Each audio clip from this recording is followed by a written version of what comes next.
Welcome to the Simple Kicking Show. I am James Harrison. It's been a few months since the last time that we all got to hang out here on a YouTube, Facebook, and LinkedIn Live.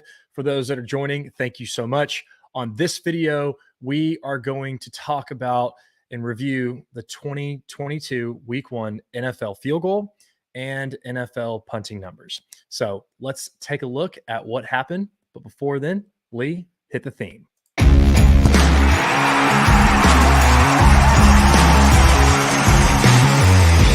Welcome to Simple Kicking with your host, James Harrison. It really was a wild week because you had 6 out of the 16 games decided by a kick at the last second. And out of those 11 game-winning attempts, kickers converted 3 of them. One of those was a PAT. We'll get back into the little details here in a second. But joining me is Sam Powers. Sam has been working super hard all summer long and now is a part of the Simple Kicking team. Welcome, Mr. Sam Powers. Sam, what's up, dude? Be here. First time doing a podcast, so I'm excited. Yeah, man. Great time work. It's been a great time working this summer, so yeah, I'm excited to get into it. So there's a lot of young guys who love football. What's this path been with Simple Kicking so far? Yeah, so starting out just like as a high school kicker myself, going through the camp process with coaches, kicking with college coaches and things like that. It was always kind of what's your make percentage and, how far back you kick the ball from. Since I've been with Simple Kicking, I've been able to see kicking through a much deeper perspective. So that's been awesome. Viewing kicking in many different ways, looking at things like precision and different things like that. It's really been an eye-opening process. So yeah. It's been cool, man. And you've done a lot of work. What Sam has primarily done is watched thousands of kicks, and we've charted the last few seasons and actually have everything neatly, squarely in a database that we can quickly share with lots of people, which you might be hearing some exciting news. We have to keep it quiet for now. But let's start about Week 1 on field goal, shall we? Yeah, let's get into it. All right, so let's play tape real quick. We had 60 kicks overall, Sam, and let me go ahead and get this started over. This was one of the game-winning attempts, which was actually a PAT here, or this was a field goal. We'll go to that PAT, which was blocked. But, Sam, out of 60 kicks, 49 of them were good, and that's an 81.6 percentage. Yeah, I mean, that's kind of shocking numbers. Definitely can tell some week 1 rust. Struggling in the late game. 3 for 11 with winners. It's not what you want to see as kickers. Right, but what we do like seeing is when Cade York, he's a rookie out of LSU who comes in and kicks the game winner. Fellow Rice alum Chris Boswell gets, after he doinks one off the left upright, a few minutes later he gets another shot, and he smashes this kick right from right down the middle, just inside that left upright. Yeah, Cade York, an exciting story. Actually named AFC Special Teams Player of the Week this week, so congrats to him on that. Big start. It's not a bad way to start your career, dude. Yeah. I know. What'd you think about this call? Yeah. He was 4 for 4, right? Yeah, Cade York. Let's play that one more time. Let's play this kick. So this is a 58-yarder. He starts this way right. Yeah. Watching this live, I thought didn't have a chance, but came back.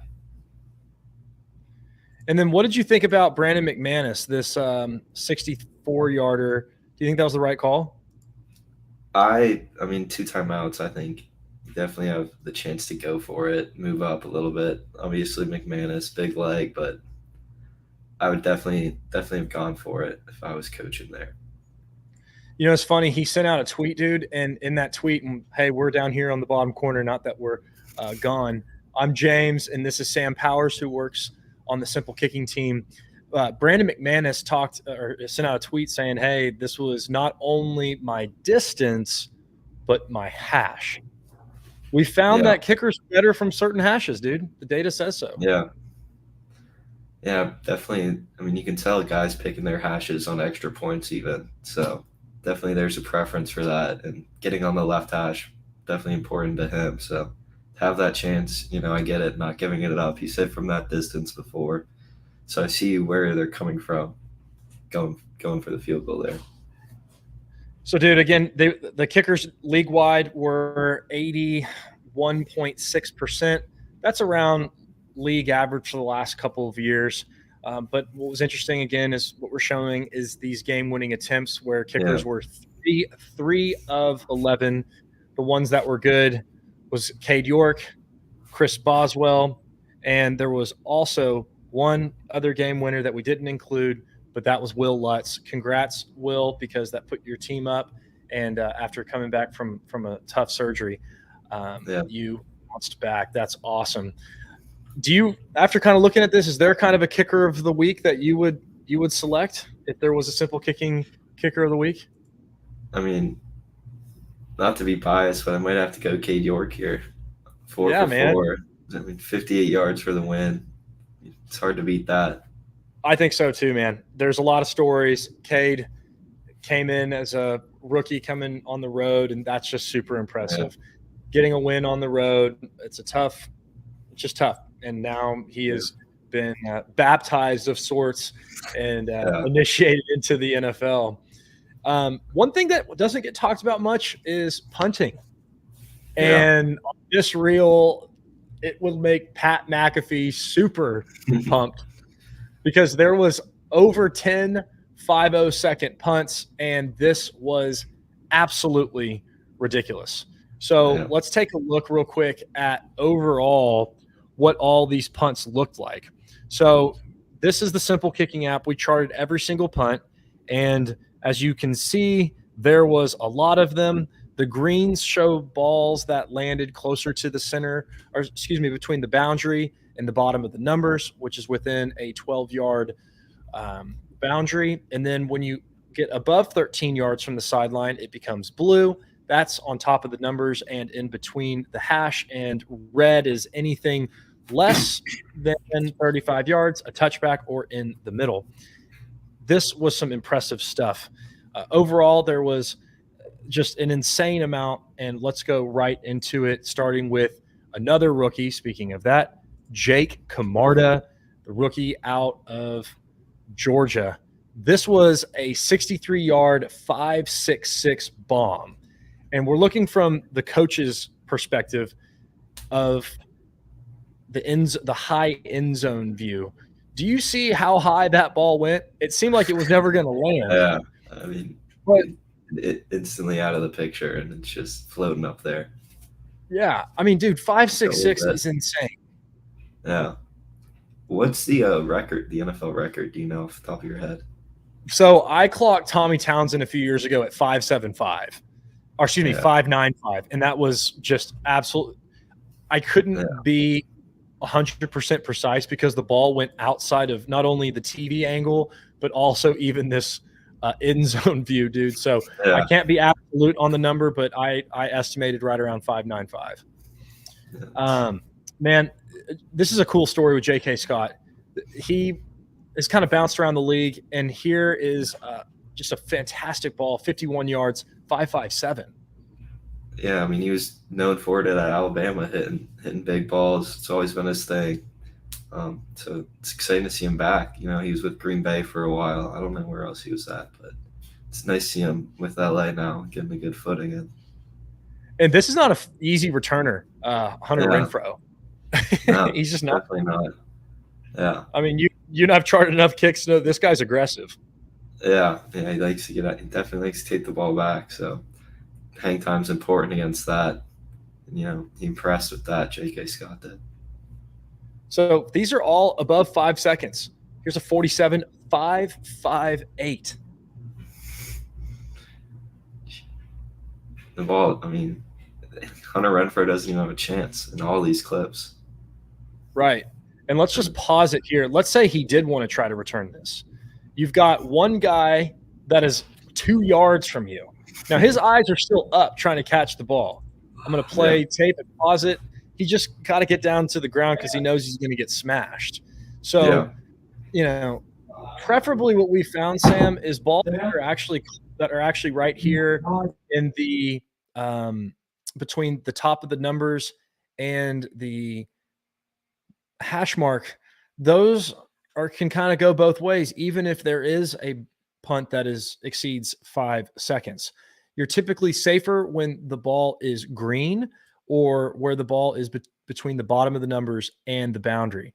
Again, this was an aggressive punt returner, and I think this performance by J.K. Scott had a huge piece to the victory over the Raiders, which was a slim victory. It's only 5 points. So let's keep playing tape. Again, that was a 47-5-5-8. And Jack Fox, who's just insane. They talked about on Fox last year, he was the team MVP. Well, no doubt. The guy continually hits these absolute rockets, and that was 55 yards, 5.5. Here's a 48-yarder. That's 5.3, too. And you have to put your hand up.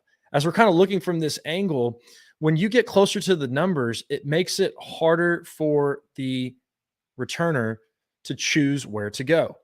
And that's why you saw a fair catch, because he's got, the gunner that's right on him. And then he's got 2 or 3 guys within a 10-yard radius. But truth be told, man, in the NFL, that kind of footage, or excuse me, that kind of allowance is typically very exploited. So, what do you think, Sam? You got to give a lot of credit to the Gunners for the Lions. They did a good job keeping them to the sidelines, forcing out, closing down that space. Jack Fox just hitting his target, doing his job, hanging the ball up there, not allowed. I think that's Rager back there for the Eagles. He's a speedy guy, so keeping him in touch. Yeah, I'm going to replay that again. Sam, you've charted a lot of Jack's punts. Yeah.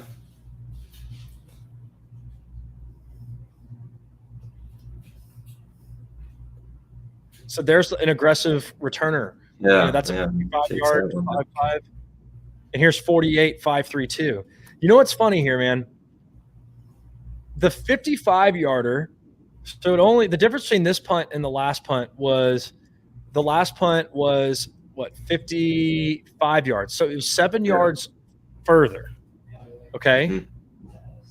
And the hang time was roughly the same. But the one that went further got returned. Yeah. Which, that's interesting. I guess maybe there's more space between him and the Gunners. Kind of find a hole there. Yeah, it seems that, like, if you outkick your coverage, that's kind of a thing. I mean, hang time won't always make up for a punt that exceeds and goes into the realm of outkicking coverage. Here's a rookie who beat out Brett Kern, and this is Ryan Stonehouse. Here's 62 yards, 5.2. Look at that, man. Also puts it at the numbers too, keeping it outside. Yeah, so good. And this one was 66, 4.42. That's a rocket, man. Yeah, that's a big ball. It's big, but look how much that's going to get returned. Yeah. Bradley Pinion, who had his first game with the Falcons after a long time with the Bucks, 51 yards, 5.2 on the numbers, between the numbers and the boundary. Let's look at it from this angle. The importance of hitting the ball close to the sideline. You and I have a stat where we're collecting how close a punter hits the ball to the sideline. Yeah, it's important too. You can tell. No chance to return that, hanging it out there. Here's a 51-yarder, 5.55 hang time. Again, right at the numbers. Now, this is just – we'll see from this angle. You're probably not going to get an explosive play, but this is why it's so important to put the ball close to the sideline. Thomas Morstead talked about it's constantly hedging your bets as a punter. Yeah. Distance, hang time, and direction. Which one do you take? Well, here you pretty much got distance, hang time, and direction, and the guy still returned it. So as we kind of look through this again, Jake Camarda kind of let it off as a rookie on Sunday Night Football with this 63-yard 5.66 absolute rocket. It was a touchback, so the net's 43.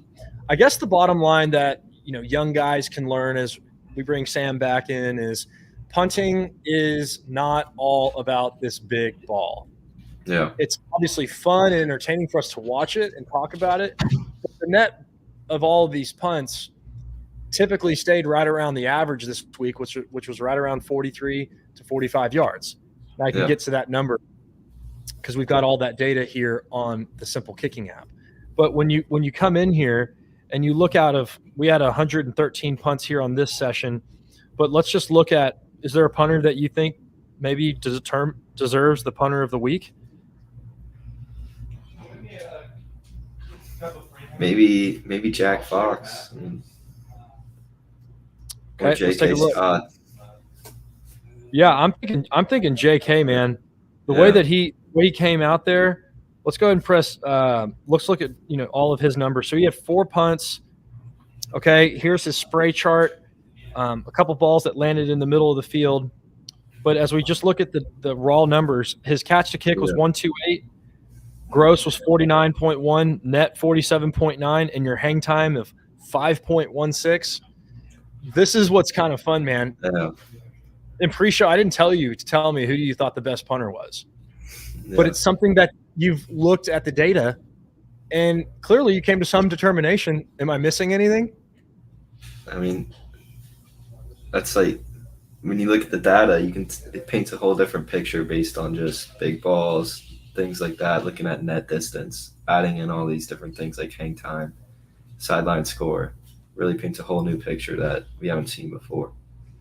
Now, you did say Jack, but then you took that back and said JK. Well, let's look at the data. The data for Jack is 46.6, and his net was 42.8. His average hang time was 5.09. It's not that he had – and their sideline score was roughly the same at 15. Yeah. There at the end. So it's funny, dude. Like, we've done this enough, and that's why we're sharing this information with the world. It's that we want to be able to educate. And so, Jack Fox had a great game. A 46-yard gross and a 42.8 net is awesome. But like you said, the data paints a picture, and J.K. Scott clearly balled out. And, we talked about, let's throw in Bradley Pinion in there. Let's see where he stands up to the rest of the guys. So he's number 8. Here's Bradley Pinion. What do you see about his numbers there? Yeah, I mean, pretty comparable, almost a 5-second hang time there. Good, very comparable gross to Jack Fox, almost the same net.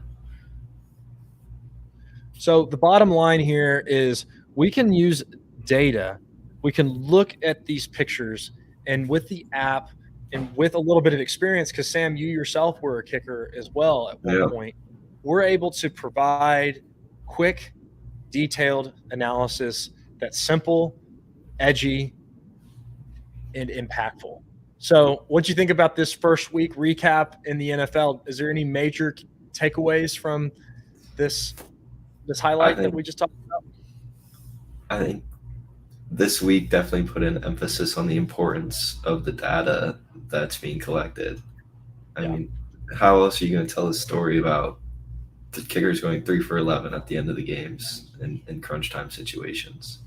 There's no other way to tell a story without the data. I know, dude. Away from week 1.